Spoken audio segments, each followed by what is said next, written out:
Bate forte meu coração pra mudar a minha nação, pela família, pela paz, com esperança e união. Eu quero um novo rumo e eu não tô sozinho. T'es forte sozinho. Pendant plusieurs mois, les Brésiliens ont été gavés des fake news de l'agence de communication de Jair Bolsonaro. Derrière sa communication, il y avait Cambridge Analytica et je vous invite à voir sur Netflix comment ce montage de lavage de cerveau basé sur Facebook a été monté par le renseignement anglais depuis Londres.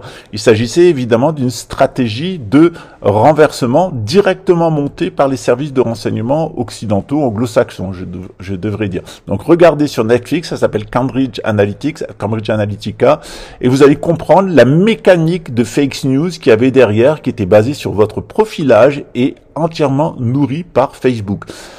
Ça a donné lieu à un procès à Londres auquel a été convoqué le fondateur de Facebook, Monsieur Zuckerberg, et qui évidemment a écopé d'une amende salée, mais qui n'est pas grand-chose par rapport à tout le mal qu'ils ont fait ici au Brésil.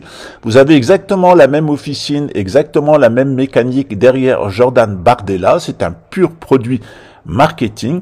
Ce qui est intéressant, c'est de faire un parallèle, maintenant qu'on sait tous la vérité sur Jair Bolsonaro. Qu'est-ce qu'il y avait véritablement et qui y avait véritablement derrière Jair Bolsonaro, en plus du renseignement anglo-saxon, c'est-à-dire de Londres, des intérêts des grandes multinationales des États-Unis et de l'Angleterre, et de l'Inde, je devrais dire, qui y avait derrière, et quelle a été la réalité du pouvoir de Jair Bolsonaro, et pourquoi finalement, eh bien, les gens sont arrivés à passer à travers les fake news pour élire le président Lula. On voit ça à la suite. Come on to the radio on. It's Friday night and I won't be long. Gotta do my hair, I put my makeup on. It's Friday night and I won't be long. Till I in the dance floor, I got all. Bonjour les amis, je suis Pascal Trifangui, on est à Brasilia, au Brésil. Pour les personnes qui seraient tentées de voter Rassemblement National et qui le font pour des raisons que je trouve légitimes, quand ils disent que l'État est mal géré, que le lobby LGBT Macron en tête est excessif dans un certain nombre de mesures, que l'économie ne va pas bien, que les grandes entreprises ont complètement dévoré la France, c'était exactement le discours de Bolsonaro lorsqu'il était arrivé au pouvoir. Il a dit qu'il était contre la corruption, il a été le président le plus corrompu de l'histoire du Brésil. Il a dit qu'il était contre la pédophilie et il a fini par avouer qu'il avait eu des rapports sexuels avec des jeunes filles de 12 et 13 ans. Il a dit « Pinto un climat ». Donc j'ai peint un climat. Enfin, il y a une romance qui s'est installée, dit-il. Capacete e olhei umas menininhas, 3, 4 bonitas, de 14, 15 anos, arrumadinhas num sábado numa comunidade. E vi que eram meio parecidas. Entrei um pintão clima, voltei, posso entrar na tua casa? Entrei. Tinha umas 15, 20 meninas, sábado de manhã, se arrumando, todas venezuelanas. E eu pergunto, meninas bonitinhas, 14, 15 anos, se arrumando no sábado, para quê? Et il dit, vous voyez, si vous laissez le communisme s'installer au Brésil, vos filles iront à l'étranger comme ces filles du Venezuela et elles coucheront avec des militaires, des politiques et des policiers comme moi. Voilà ce que dit Bolsonaro, qui dit publiquement qu'il est un pédophile, mais ça n'a pas l'air de gêner son électorat puisqu'il y a près de 50% des Brésiliens qui ont voté pour lui. Fut ma surprise de découvrir sur Internet cette vidéo où Alain Soral défend un pédophile notoire.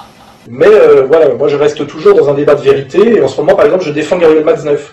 Je dis je connais Gabriel Matzneff, ce n'est pas une ordure, voilà, je le connais, même si très longtemps dans sa vie, il a aimé avoir des histoires d'amour, des vraies histoires d'amour avec des échanges de lettres d'amour, etc. Parce que je connais sa réalité, parce que j'ai eu une fiancée qui était une ancienne fiancée de Gabriel Matzneff, et qui avait été sa maîtresse quand elle avait 14-15 ans. Alors ça peut paraître choquant. Ah que c'est beau, un peu plus Alain Soral nous ferait verser quelques larmes.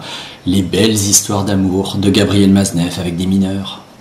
Bolsonaro, c'est aussi des images qui ont été données durant sa campagne où on a montré qu'il était bien dans les loges franc-maçonniques, notamment avec un espèce de rituel glauque autour du cœur de l'ancien empereur du Brésil, Pierre II, qui a été un assez bon empereur, mais qui a amené le pays à la catastrophe et qui a provoqué le vol de l'intégralité du fonds or du Brésil, qui a disparu, alors qu'on ne sait pas pourquoi. Il y avait un bateau d'une certaine famille en R qui était dans le port de Rio de Janeiro. Nós corremos um risco ainda muito sério,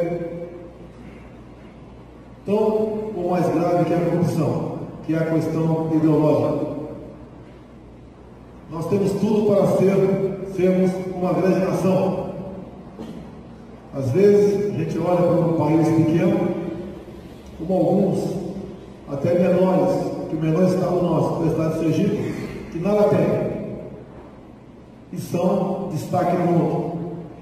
Nós, com todo esse potencial que aqui temos, lamentavelmente, devemos muito ainda para chegar próximo a essas nações.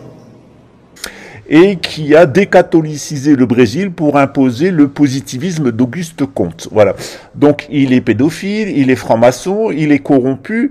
Dernièrement, on a découvert, en plus de ce que tout le monde savait déjà, c'est qu'il est complètement impliqué dans le trafic de drogue et dans des énormes scandales d'immobilier avec de la corruption, avec la mafia, etc. C'est-à-dire tous les jours, c'est énorme. On est même maintenant dans de la fraude fiscale massive, dans des détournements de fonds par des pasteurs évangéliques qui ont provoqué la mort de près de 300 Indiens Yanomami, des enfants qui meurent de faim.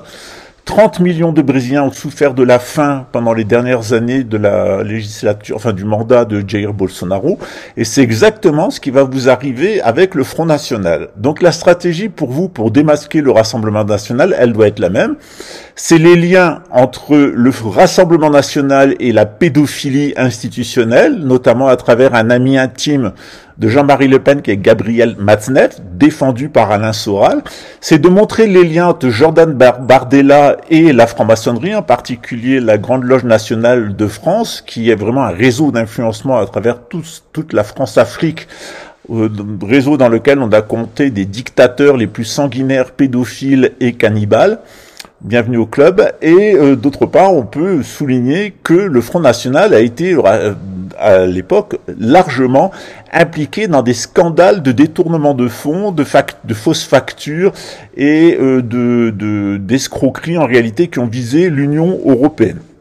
C'est exactement toujours la même chose à l'extrême droite. Qui est derrière le Rassemblement National?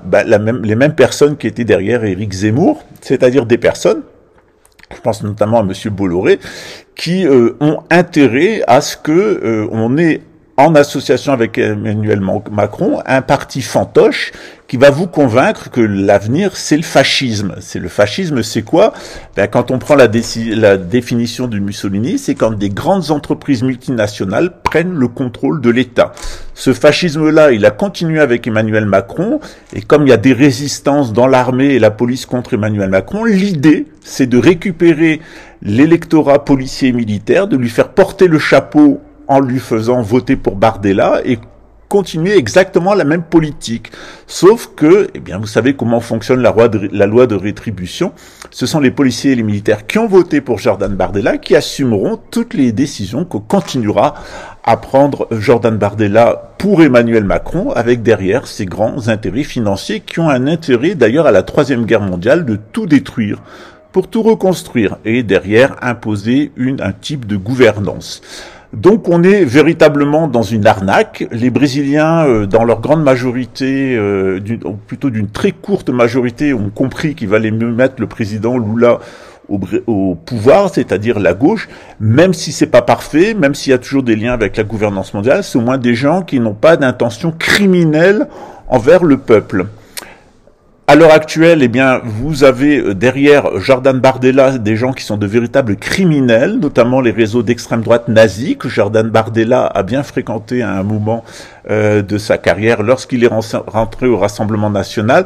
C'est toute cette sphère du GUD à laquelle il est d'ailleurs assez lié intimement par ses relations personnelles. Voilà.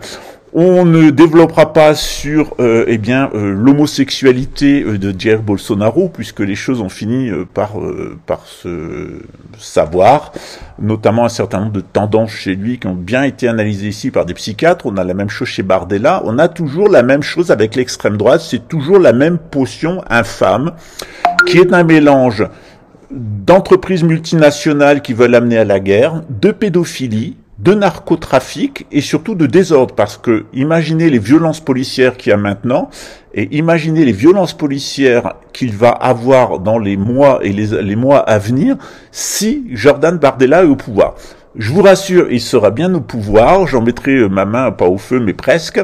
Ça fait partie de ce que nous dit les prophéties de Marie-Julie Jahenny. La seule chose que vous puissiez faire, c'est de ne pas participer à ce désastre pour ne pas avoir de responsabilité personnelle. Lorsque vous donnez un mandat à Jordan Bardella, qui est un maghrébin par son père, tunisien-algérien, d'origine italienne, par sa mère, eh bien, lorsque vous donnez un mandat à cette personne pour changer le code de la nationalité, priver les étrangers qui ont contribué à la construction de la France de leurs droits sociaux, eh bien, vous allez en assumer vous-même, personnellement, parce que vous avez donné un blanc-seing, la responsabilité.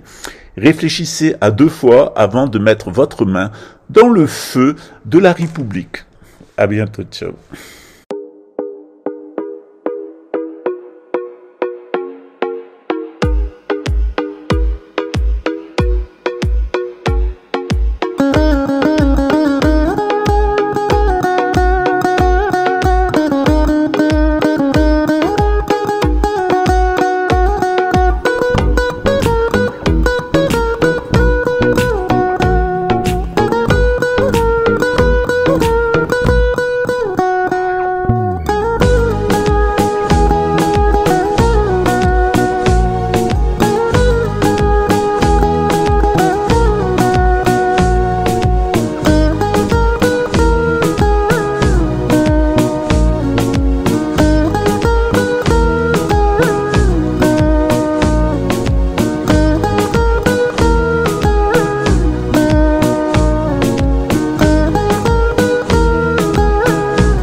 Que personne ne veut croire et qui coûtent très cher à ceux qui n'y sont pas initiés.